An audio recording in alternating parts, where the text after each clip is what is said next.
it's no secret that at this point, both the Marvel and DC franchises are booming. Stay tuned to find out which franchise has the better CGI. What do you think? Do you prefer DC movies or Marvel movies? CGI. First up, one of the biggest questions among superhero movie fans: who has the better CGI? DC movies or the Marvel Cinematic Universe, aka MCU? Surprisingly, when compared to DC, Marvel's animation has lower stylized lighting, making it easier to capture believable scenes, whereas DC's method is more hideous, involving darkness, filters, fog, and smoke. The majority of it is due to the budget, skills, and motivation. Additionally, the MCU's signature piece is CGI, so it's hardly a fair fight. They created planets, aliens, and effects that appear to be very realistic. The MCU is owned by Disney and is worth several $billions.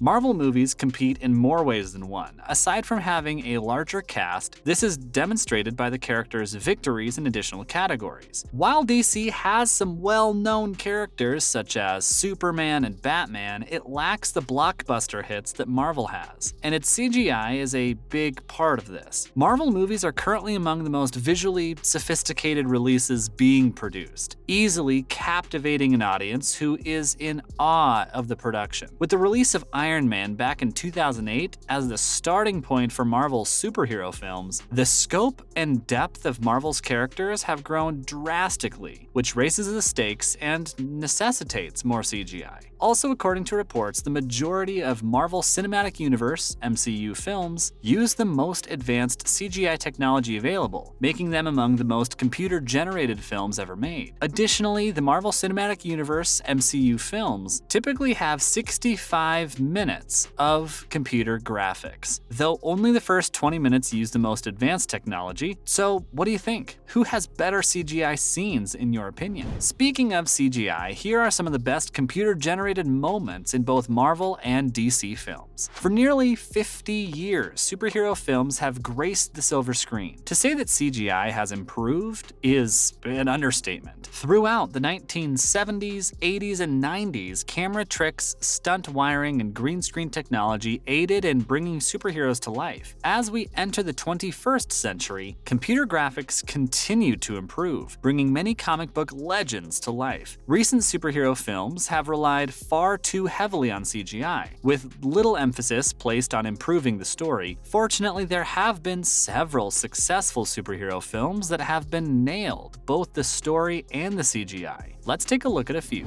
First up, The Amazing Spider-Man 2. The Amazing Spider-Man was a reboot of everyone's favorite franchise. However, many believe that the original film felt crowded with too many characters. Andrew Garfield was fantastic as Spider-Man, as well as Emma Stone as Gwen Stacy. However, the villains were unappealing and had uninteresting backstories. Despite the lack of significant storytelling in The Amazing Spider-Man 2, the CGI was the best of any Spider-Man film up to that point.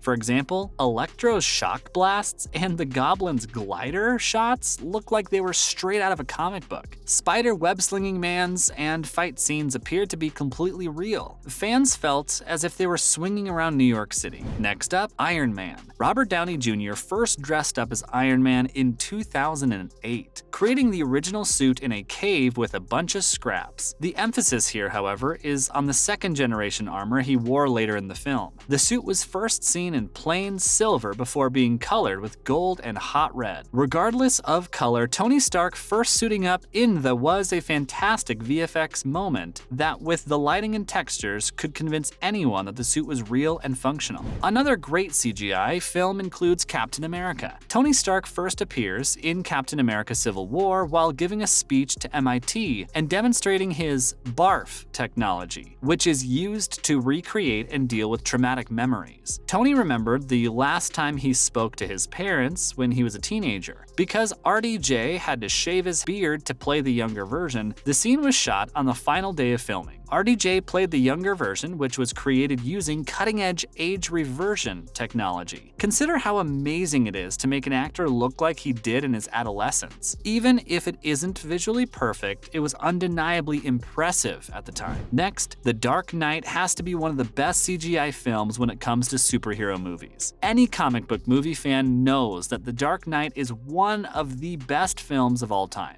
Following the massive success of Batman Begins, director Christopher Nolan returned to Gotham. He debuted his comic book villains, the Joker and Two-Face. While the film has plenty of action, Nolan used practical effects for the most part, but some scenes required CGI. The CGI was fantastic. Whether it was the Joker blowing up the hospital or Harvey Dent's burnt Two-Face look, the CGI contributed to The Dark Knight being and remaining one of the greatest superhero films of all time. Another great CGI execution came in the Avengers film. The popular Marvel movie Avengers Infinity War brought several heroes together to save the universe from Thanos, and it was epic. While the MCU's CGI has been hit or miss in previous installments, Infinity War nailed all aspects of the CGI. The CGI solidified Infinity War as one of the best MCU films of all time. Whether it was the Wakanda final battle or the concurrent battle on Titan, all the characters appeared to be real. The arrival of Thor, Rocket, and Groot on Wakanda remains one of the most epic moments in MCU history, thanks to the iconic score and realism of the CGI. And finally, Thor Ragnarok. Thor Ragnarok is one of the most original and bizarrely awesome superhero films ever created. The god of thunder reunited with the Hulk on Sakaar in Ragnarok. Hulk and Thor bury the hatchet after competing in a gladiator match. They're members of the Revengers, along with Loki, Korg, and Valkyrie. They both agree to return to Asgard in order to save the people from Hela, the goddess of death. Taika Waititi used large CGI set pieces and a slew of colorful characters to bring Asgard and other alien planets to life. The final battle scene on Asgard was stunningly shot. It featured the iconic Thor and Hela battle on the Rainbow Bridge, as well as the giant Surtur wreaking havoc on the planet. Now, speaking of the best CGI superhero films, here are some of the worst. The artist and technology behind the computer-generated imagery, CGI, that bring superheroes to life on the big screen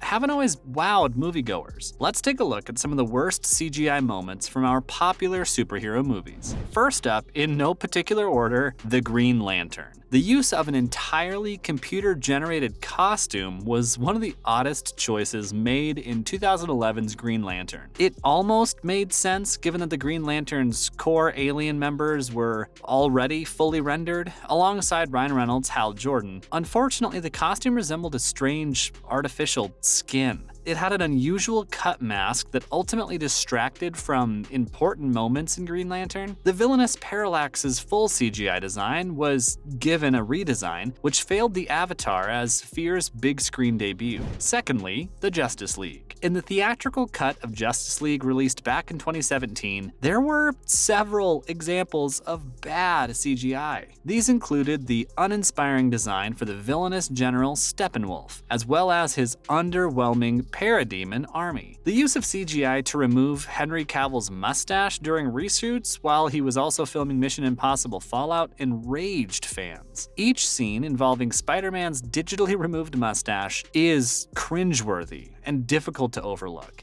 Zack Snyder's Justice League, which was released in 2021, removed these scenes and improved Steppenwolf's overall design. Next, DC's Suicide Squad. In 2016, the DCEU focused on the dark side of the Suicide Squad. Suicide Squad assembled a team of incarcerated supervillains on a top-secret government squad to deal with metahumans, following Superman's death in Batman v Superman: Dawn of Justice. The main threat in the film came from within Task Force X. Enchantress, the ancient witch, escaped and freed her brother Incubus, who is a fully animated character for much of the film. They took control of Midway City and populated it with faceless, corrupted soldiers and civilians. These CGI extras all had the same design and failed to make an impression. Now, Steppenwolf was also bad in Batman v Superman. Now, fans got a glimpse of Steppenwolf, who ended up being the main villain in Justice League, in a since-deleted scene from Batman v Superman: Dawn of Justice. Steppenwolf's design in Justice League ended up being very different from what fans originally saw. Steppenwolf appeared more monstrous in his first appearance, whereas he had a more human face in Justice League. Not just that, but the quality of the CGI was lower than many fans had hoped to see. Steppenwolf's appearance paled in comparison to other recent giant comic book movie villains. And finally, Iron Man's suit in Civil War. Another instance of floating head syndrome occurred in Captain America: Civil War, when Tony Stark first speaks to Spider-Man without his helmet in the airport battle. The sequence used green screens because it was a difficult fight to shoot, but unfortunately the lighting on Tony Stark's head compared to his suit made the difference between what was real and what was CGI more noticeable in the image above. RDJ was inside the completed top half of an Iron Man suit in older Marvel films, such as Iron Man 3, whereas in later films, Marvel appeared to use an incomplete version of the relative armor that was then replaced and filled in with CGI. And there you have it. Thanks for watching.